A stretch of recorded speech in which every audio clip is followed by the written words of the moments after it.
Hello everyone, Pineaaronapple here with the last episode of the 60th anniversary specials for Doctor Who, The Giggle, written again, surprise surprise, by Russell T Davies. So far the Star Beast was a good episode that suffered a confused message and narrative wrap-up, and Wild Blue Yonder was a fantastic foray into some good old cosmic horror. We have a lot to talk about, so why don't we hurry along and get into The Giggle. Our cold open starts in 1925 Soho, immediately setting the creepy vibe. A lot of this episode carries with the dark road and an immediate introduction to the Toymaker's 7-note motif, as Charlie DeMello, playing Charles Bangery, makes his way to the local toy emporium to make a purchase. To help him with this transaction is Neil Patrick Harris, as the Celestial Toymaker. And we will talk about the different aspects of his performance soon. But for now, I will say that, as a whole, his performance was perfect. Menacing and just the right amount of camp to create the terrifying juxtaposition from one action to the next. The silliness making the moments where he becomes brutal have much more impact. The Toymaker starts with a funny-sounding German accent, and this helps making him start off seeming more kooky than nigh-immortal serial killer. But it does give a little chill when he slips back into the English, as Charles seeks to buy a puppet named Stooky Bill. The Toymaker attempting to make him feel guilty, as if Stooky were to be bought, his children and wife were to be left alone. And while that is a little silly, once again the way it returns later on in the story is pretty creepy. The Toymaker does his now signature 7-toned laugh, and is maybe a little racist to Charles. I really must apologize for the rain. You must be used to sunnier climes. I was born in Cheltenham. Before he sends Charles and Stooky on their way. Before leaving, Charles does some good old expositing, telling the Toymaker he is delivering the doll to his employer, John Logie Baird, played by John McKay, who is building the world's first television. The scene where Charles and John make the Stooky Bill image is acted, shot and scored pretty well, so that the sense of energy is there. We get the feeling it is an important moment, even if they're just looking at a screen. And the good-looking recreation of a real photo/video is impressive. Stooky moves, proving the concept real, as he laughs the Toymaker's laugh and burns, giving us a sense of foreboding before the credits finally start, making perhaps the last time we see these credits. We won't know until Christmas. The episode comes back to the modern day. You can tell by the Chibnall-inspired text on the screen. Well, at least now they aren't yellow, orange or green. And the streets are chaos, which is shot, directed and blocked brilliantly, really selling the mania of the situation. 14 gets between a man and a car to try and figure out what's happening, and the man gives us some nicely acted exposition. That 2 days ago everyone went mad, and that now everyone thinks they're right. Yeah, the message is quite plain, and it is expanded upon later, but you can kind of understand the gist here. The Russell is showing how much of a crapshoot places like Twitter and the news are, with the constant bickering and vying for control. And a bunch of colored pencil drawings of all the different characters in Harry Potter fucking each other. Welcome to the internet. But then again, that is a little bit of a fallacy. To write the commentary that everyone thinking their own way is right, you need to think you're right in writing it. And that sentence was one step away from a tongue twister. Donna is stationed with someone who is clearly a Wilf body double, and mime Patrick Harris briefly dances and Frenches 14. No, you dirty bastard, he speaks French, get your mind out of the gutter. It's at this point unit descend to kidnap 14. Donna, of course, coming along, but asking to get Wilf's body double to safety, who responds with a line taken from Series 4. It's a good idea to have a replacement for Wilf, just to keep the continuity of the specials on point. It's really such a shame that Bernard Cribbins couldn't film all his scenes this episode, and they handle the workarounds with dignity and respect. They are taken by helicopter to Avengers Tower, also known as the new unit headquarters, with a musical piece reminiscent of Series 9. Once again reminding me that the Series 10 soundtrack will never see the light of day, and they are greeted by Shirley, once again played by Ruth Madley, and Kate Stewart, played by Gemma Redgrave, who looks like she's about to smack the shit out of 14, but ends up hugging him and pleading for help. Shirley returning from the Star Beast, and now is looking like she's going to be reappearing in Shooty's new seasons if the photos leaked by the papers are anything to go by. Her character is still good here. I do miss Osgood as their scientific advisor, but when Shirley's personality is given some time, she is decent. But time will tell if she becomes a fan favourite. And of course, following in her father's footsteps of always coming back is Kate, who gets a few really good moments this episode, and I'll never get tired of seeing her. Since Series 7, she's been in at least half the season since, and I hope that she'll continue till she's as old as the brig looked in Battlefield, or even Enemy of the Bane. Kate gets only a little information off before 14 can gush over Mel being back, the role reprised again by Bonnie Langford. And thank God she was here, because this is the first time she has felt really fleshed out for me on screen. Sure, she gets a lot of good time in the audios, but a lot of her episodes back in Classic did not do her many favours, especially with the manic climate the show was under back then. She may not have a lot of time this episode, but like with Shirley, what she does get is pretty good. Donna and Mel joke, and Kate starts the exposition dump. Every citizen has been given the belief that they are all right, all across the world, causing disasters. Conveyed well when we see this live feed of a man crashing his plane, and what a regular day in Parliament looks like. Why should I care about you? No change there, then. We learn that thanks to this Vlinks guy, UNIT have created a bracelet that hinders the negative effects, displayed brilliantly as Kate takes the madness onto herself, becoming a raging ableist Karen. For how comedic that summary is, this scene and Kate's emotional aftermath is pretty effective, the personal level adding much more to the idea than random people freaking out in the streets.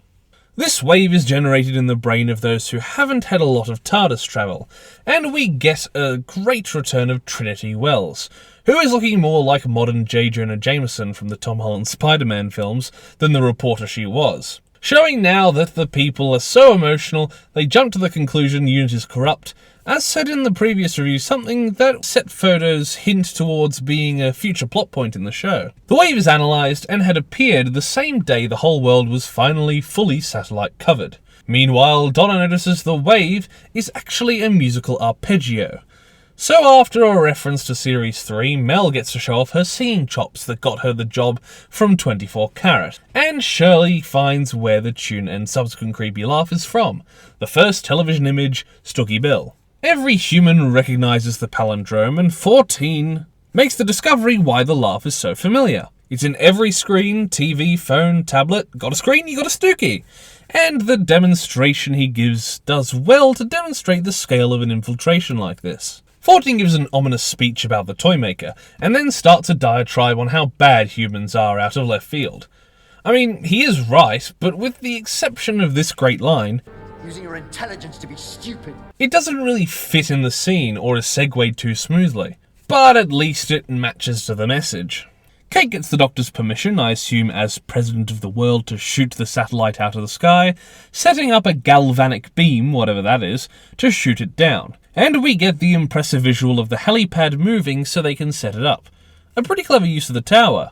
14 gets a nice scene with Mel, where she explains how she's here and the unfortunate fate of Sebulum Glitz. And then Donna and Kate talk, offering Donna a job before Donna and 14 run along to the date and place the Stooky Bill shot was filmed. Now in 1925, Donna and 14 talk about Mel, and start discussing the fact that 14 is becoming run down, especially with all the flux and timeless child business. But he ignores her in favour of going to the nearby toy shop, after a really weird cat and mouse exercise through the window as the music gets increasingly more overbearing and foreboding. The scene where 14 and the Toymaker come face to face is pretty good. The Toymaker's monologue being fun, and Donna's interjection being very in character, even as she starts to get scared at 14's insistence that she leaves. And we get the identity reveal with a weird overlay shot. And it's nice and a little bit shocking the first time you see it, and to see it in colour for that matter.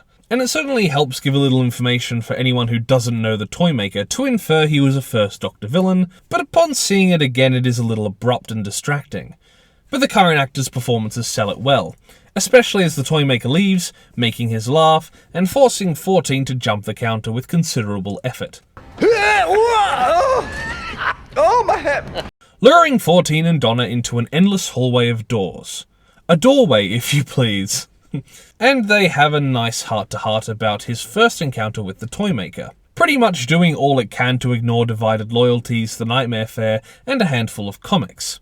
And once Donna gets 14's confidence back up with some great dialogue, they are triumphant for about 5 seconds before they're immediately separated. I can't tell if that's a great idea for the pacing or a dogshit one, but it opens up more avenues for creep factor as they find their own horror rooms. With 14, he attempts to save Charles, who came back to the store being lured into a game, and being turned into one of the Toymaker's toys, a marionette on strings. And while the CGI of the actor's head is a little odd, the performance and the actual real puppetry matched with it makes this scene impressively creepy, for how short it is, especially off-putting when it morphs into 14, scaring him enough to run out. With Donna, she runs into Stooky Sue, Bill's wife, who is pretty creepy with a nice vocal performance and good movement. The babies aren't as good, unfortunately. Sure, the tension ramps up nicely, but Donna just kinda tosses them. Sue remains the creepiest, even as Donna gives her a taste for her own medicine and beats her against the wall. 14 and Donna reunite and are forced into watching the Toymaker's puppet show, where he haunts 14 by telling Donna about all of the subsequent companions the Doctor got killed. Although, of course, missing a few, but if we were to get into them, we would be here all day. And to be fair, I don't know all of them. I haven't touched a Doctor Who Adventures magazine, or listened to the 11th Doctor Chronicles, or finished the 10th Doctor comics. But the scene itself, the puppets added to the performances of all characters, especially with the Toymaker's taunts as 14 tries to justify Moffat's inability to kill companions with any sense of finality, makes the scene fantastic, taunting 14 with the flux, so in a moment of anger, challenging him to a game. Oh, well, that's all right then. Using some screen trickery, a table appears and the Toymaker shuffles a deck of cards impressively as he monologues about his adventures between the Celestial Toymaker and now. The Toymaker shows off the master in his golden tooth, and that mouth, ew. He also mentions making a jigsaw out of the Doctor's history. What does this mean? No clue. And then setting up a future plot point. Now we get the explanation about what the whole Giggle thing was about. And it was the Toymaker turning the world into a game where everyone wins and loses, making decent social commentary. But does any of that actually mean anything? Seriously, what is his objective? A never-ending game? But why would he want that when it's just people screaming at each other for all eternity? It's a good idea in concept, but I don't see how we got from there to the execution. 14 chooses to cut the cards, and we get the rules of the character. The Toymaker can't cheat, he follows whatever rules are set, and the scene is pretty tense. But the Toymaker wins, leading to 14 invoking the best 2 out of 3 rule, which is pretty clever. It's such a basic way to settle who comes out on top, but to make the Toymaker beholden to such a rule is a clever way to take the character. He escapes to 2023, leaving Donna and 14 to run out of the store as it implodes, turning into a box they take back with them in, while not a very tense scene, was pretty visually well done. In 2023, the beam takes out the satellite, but 14 sets Donna to create a template to coordinate all of the satellites and such, with a name drop of what looks to be a future plot point in Triad. But I have to ask, is all of that Doctor knowledge still in her? Because I know she's the fastest hands in Chiswick or whatever, but is Donna Noble the companion you first think of to write code like a hacker in an action movie? Honestly, I think Mel should have done it considering her technological background. Vlinx assists the coordinated scans for the Toymaker, and 14 has to break the news to Unit that they're fucked. Using a good concept from the novels, being that the Toymaker is the embodiment of an element, being play. Which is very similar to the Wilderness Years mythos, where he was the Crystal Guardian. Much like White and Black, who stood for chaos and order, he embodied dream and fantasy. Something along those lines is interesting to put in, but once that's out of the way, we get the best sequence of the episode. I honestly can't sing this moment's praises enough, so if you haven't seen the episode, you should go and watch the scene. And you know what? If you have, go watch it again anyway. The Toymaker commences a musical sequence to spice up your life, and it rocks. He murders people, traumatizes Shirley, gives Kate brain damage, and spins Mel like a dreidel, before peacing out. 10 out of 10 would spice up my life again. The only problem is that Donna does literally nothing, barely even reacts. like she's cracked out of her mind or something. The toy maker escapes. 14 asks of links for those results I don't think he even ends up using or needing, and he tries to explain the batshit logic of the toy maker to Shirley. And Donna notices he's got the galvanic beam. 14 rushes out to confront him while trying to keep everyone else at bay, while NPH hams it up flamboyantly. He gets a cold line. The ground staff, where are they? I think they're still falling. And 14 tries to appeal to the Toymaker, making some decent points, asking the Toymaker to leave and play elsewhere with him. This reaction is pretty good, the Toymaker selling the essence of how big the character actually is, and the music scoring them adds mountains of emotion. The Toymaker refuses and makes a pretty good speech about why he enjoys humanity so much. And with such a good motivation here, it makes me wonder why this episode has the narrative problems it does. A message dropped halfway through, unexplained plot points, dropped points like the links of scans. It's like for every 5 steps the story takes, it stumbles, forgets its footing, and continues on a path 10 degrees to the left. You make games out of bricks falling upon other bricks. You are exceptional. The Toymaker starts to fire and absolutely rips through 14, using the application of a pattern as a rule, meaning their next game has to be played with the next Doctor. Wow, the Doctor's had a hard time with lasers recently. 12 was shot by Cybermen a bunch of times, 13 was lasered by the Master shifting the Quarunx beam, and now 14. Can't our guy catch a break? The kind of regeneration scene we get is pretty good. It's decently scored, and Donna and Mel helping him through it is pretty heartwarming.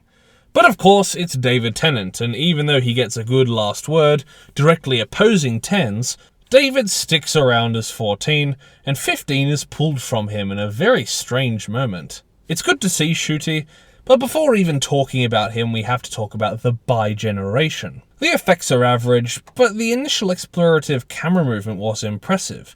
Even so, the problem is this is not explained. It doesn't happen for a reason, it just kind of does, and then it's ignored. What makes it even worse is that Russell had the opportunity after the show to explain it, and instead decided to make it even more complicated, and say that every other Doctor bi-generated at the same time down their history.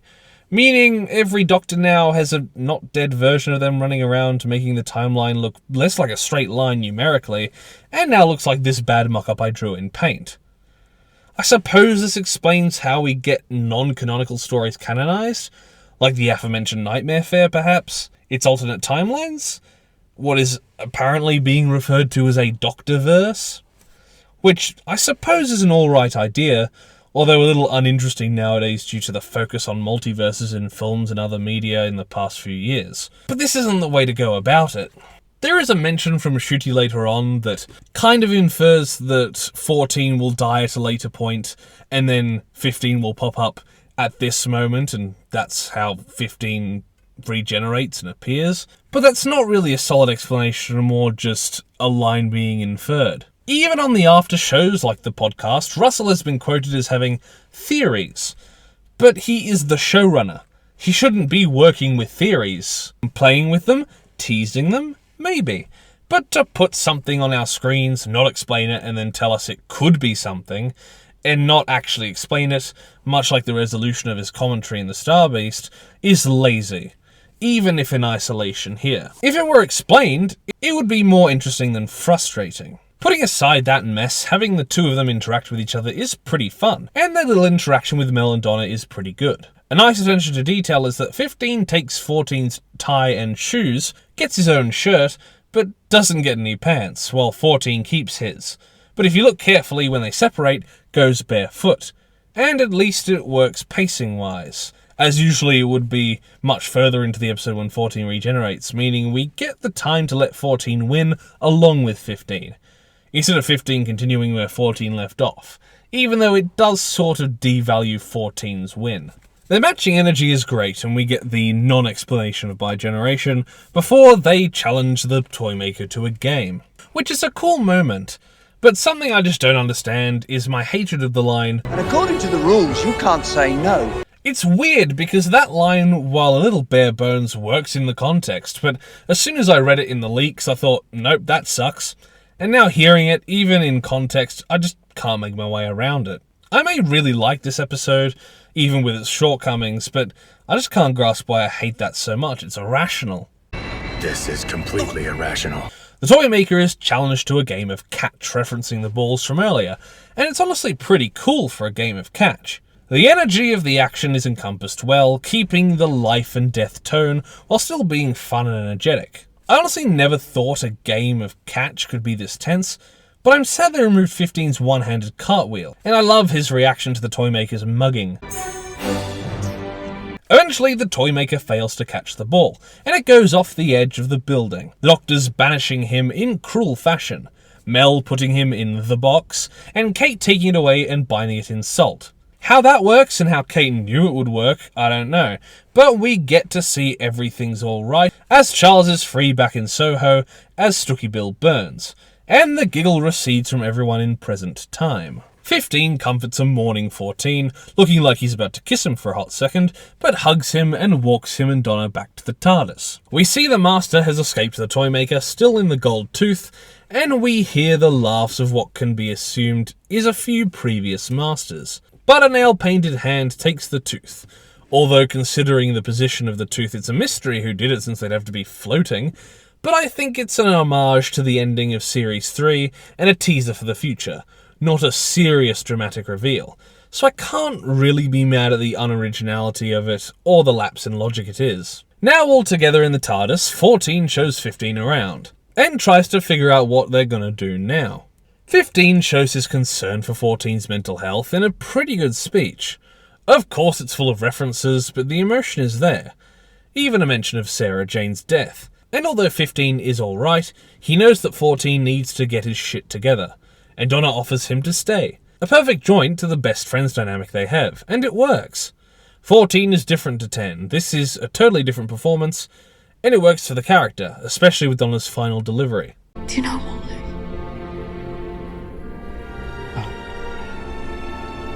To come home. Although he couldn't ever leave the TARDIS, so Shooty pulls a Toymaker-coded mallet from inside the TARDIS, the second time the entrance bridge is used weirdly in a story, and with palpable enthusiasm makes a new TARDIS, with a jukebox and an off-ramp. The logic here isn't very clear, but it works well enough I suppose, especially with the performances and cinematography, the scene having an internal logic rather than, oops, I guess it just happened this way, even if it is a bit like that. We get to hear 15's theme as he says goodbye and leaves us excited for the next era. Hopefully next time he'll have pants. Although judging by the trailers it looks like he'll have a kilt, which, yeah, I guess is close enough. Finally we get to see where that odd shot of Rose and the Star Beast came from. A family lunch, with 14 as part of the Noble Temple family. And it's a great end for the character. Everything bar Wilf's inclusion in the scene is fantastic. And it's not only a great way to end the anniversary, but leaves you hopeful for the future. And it's nice to see all these characters together as a family. Even better when Mad Auntie Mel turns up. It feels nice to see the now orphaned Mel with a family she can be happy with. As I said, there is a downside, and that is them pretending Wilf is off-screen shooting moles. Not only is it something that seems a little out of character for the man who couldn't kill anyone in a war, but when Jacqueline King says the expository line, the pause after and the during, it feels a little hollow and awkward. Like they're bringing attention to it, and could have just waved away his non-appearance, instead of having gunshots ring mid-sentence to remind you where he is. 14 tells us he is happier than he ever has been, which is pretty believable, and we get one final shot of 15 revving up the TARDIS, ready to take us to the upcoming Christmas special. So that was the Giggle. Did it do well to top off the 60th anniversary? Well, I'd have to say yes. There are a few bad decisions made in this story, and I'm not talking about characters. Lost plot points, unexplained events, and a slightly uncomfortable but respectable inclusion of a dead actor, for example. But there is also a lot of this story that just screams fun and camp, while also keeping the story a fair bit scary and creepy. The Spice Girls scene was fantastic, the ball game was done pretty well, if how we got there was a little underwritten, and the ending, while also having logical holes for the viewer to fill, was hopeful and emotional, and the actors, pardon the pun, did well not to drop the ball. I'll take a second here for you to laugh at that. Catherine Tate, David Tennant and Neil Patrick Harris were all standout, and the inclusion of past characters like Kate, Mel and the Toymaker were all meshed in well. So with all these positives, I'll give it a high score, but not as high as the last episode. since its simplicity and concept focus allowed far less issues. But it should be more than the Star Beast, as this story's failings definitely weren't as bad as that story's low points. So I'll give The Giggle by Russell T Davies a fair 8.5 out of 10. Sliding in right between the last two stories. Thank you everybody so much for watching my review of The Giggle. Please like the video if you liked it, comment down below if you wish, and consider subscribing to the channel, and if you do, ring the notification bell so you're told every single time that I make an upload. Once again, thank you for watching, and I will see you in the next video. Bye! Toast. A little piece of toast. Because there's so much to choose from. There's brown bread, white bread, all sorts of wholemeal bread. It comes in funny packages with writing on the side.